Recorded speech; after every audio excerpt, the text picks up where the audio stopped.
Saudara-saudara yang saya kasih di dalam Tuhan Yesus Kristus, mari kita berdoa. Bapa di dalam surga, kami akan membaca dan merenungkan firman-Mu. Bukalah hati dan pikiran kami dan mampukan kami untuk mengerti apa yang Tuhan kehendaki. Di dalam Kristus kami berdoa. Amin. Saya mengajak saudara untuk membuka kitab Yeremia pasal yang ke-29 ayat 5 sampai dengan ayat yang ke-7. Saya bacakan demikian. Dirikanlah rumah dan tempatilah, buatlah kebun dan nikmatilah hasilnya. Ambillah istri dan perolehlah anak laki-laki dan perempuan. Ambilkanlah istri bagi anakmu laki-laki dan carikanlah suami bagi anakmu perempuan, supaya mereka melahirkan anak laki-laki dan perempuan, bertambah banyaklah di sana dan jangan berkurang. Usahakanlah kesejahteraan kota kemana aku membuangmu, dan berdoalah untuk kota itu kepada Tuhan, sebab kesejahteraannya adalah kesejahteraanmu. Demikianlah firman Tuhan. Saudara yang terkasih dalam Tuhan Yesus Kristus, kehidupan tidak selalu berjalan seperti yang kita harapkan. Ada kalanya sungguh-sungguh jauh dari harapan dan keinginan kita. Dan itu yang acap kali juga membuat orang kemudian merasa putus asa, merasa frustrasi, merasa bahwa kehidupan ini sungguh sangat jauh dari membahagiakan hatinya.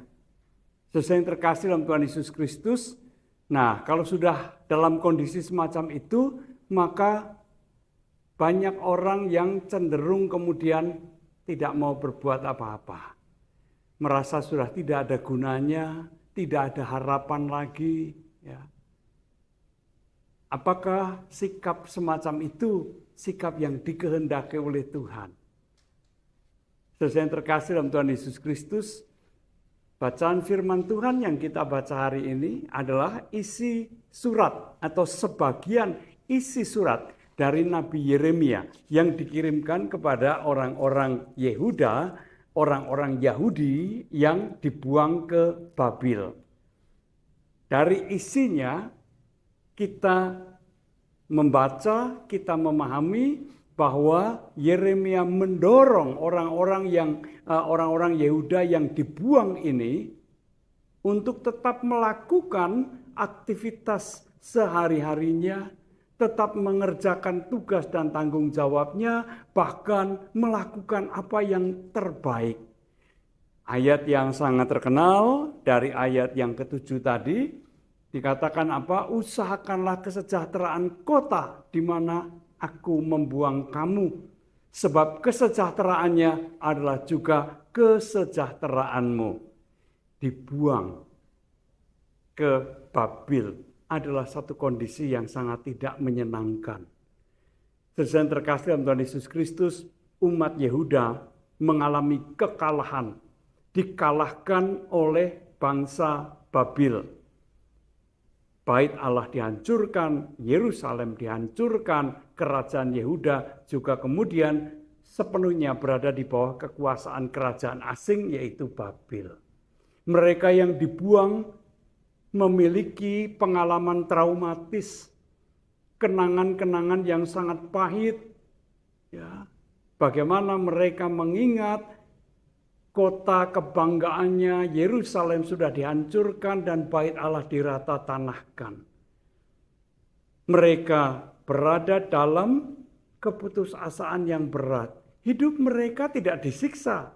Jangan membayangkan pembuangan di Babil ini sama dengan perbudakan di Mesir zaman dulu. Tidak. Mereka dibuang ke Babil, mereka dibebaskan untuk melakukan aktivitas sehari-harinya. Tapi toh secara batiniah mereka mengalami penderitaan. Karena tempat-tempat kebanggaan sudah dihancurkan. Nah, saudara yang terkasih dalam Tuhan Yesus Kristus, Yeremia tahu betul apa yang dirasakan, apa yang dialami oleh umat Yehuda yang dibuang ke sana. Dan Allah juga memahami situasi itu. Kemudian Allah menggerakkan Yeremia untuk menasihati umat yang sedang berada dalam pembuangan itu. Jangan putus asa, jangan kehilangan harapan, jangan diam saja, kemudian tidak berbuat apa-apa, melainkan jalankan aktivitas sehari-harimu. Ya. Dirikanlah rumah, buatlah kebun, kawinkanlah anak-anakmu supaya ada keturunan, dan lebih daripada itu usahakan kesejahteraan kota. Bekerja untuk mendatangkan kesejahteraan kota, sebab kesejahteraan kota akan menjadi kesejahteraanmu juga. Yang dikehendaki oleh Allah adalah sekalipun situasi dan kondisi tidak seperti apa yang engkau harapkan, janganlah engkau putus harapan. Janganlah engkau kemudian tidak mau berbuat apa-apa, tidak mau melakukan apapun, kecuali hanya meratapi dan menangisi kehidupan yang tidak sesuai dengan harapan tadi. Bukan itu yang dikehendaki oleh Allah. Yang dikehendaki adalah dalam situasi apapun juga, lakukan yang terbaik. Tetaplah kerjakan tugas dan tanggung jawabmu, lakukan apa yang terbaik, karena jikalau engkau melakukan apa yang terbaik, maka buah-buahnya pun akan engkau nikmati.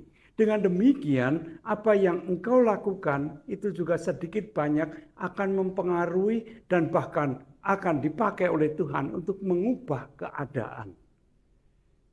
Saudara yang terkasih dalam Tuhan Yesus Kristus, setiap kita memiliki pergumulan sendiri-sendiri.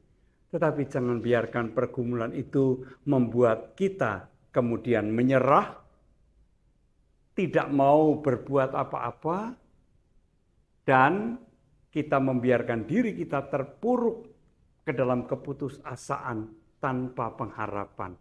Itu bukan kondisi yang dikehendaki oleh Tuhan. Bangkitlah, apapun keadaan kita.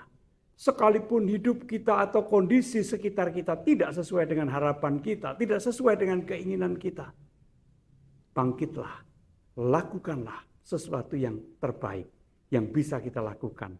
Percayalah, Allah akan bekerja melalui semuanya itu untuk pada akhirnya mendatangkan kebaikan untuk diri kita sendiri juga. Mari, bangkit, bekerjalah, berikanlah yang terbaik untuk sesama kita, untuk orang-orang yang ada di sekitar kita, dan pada akhirnya itu juga untuk diri kita, untuk kemuliaan Tuhan juga. Amin. Mari kita kembali berdoa. Terima kasih ya Tuhan, jikalau Engkau boleh mengingatkan akan tugas panggilan yang Tuhan percayakan kepada kami. Biarlah kami senantiasa dalam keadaan apapun berusaha untuk melakukan apa yang terbaik yang bisa kami lakukan. Karena kami percaya dengan semangat dan tekad semacam itu, Tuhan akan memberkati segala apa yang kami kerjakan, Tuhan akan memberkati kehidupan kami juga. Terima kasih Tuhan, di dalam nama Tuhan Yesus kami berdoa. Amin.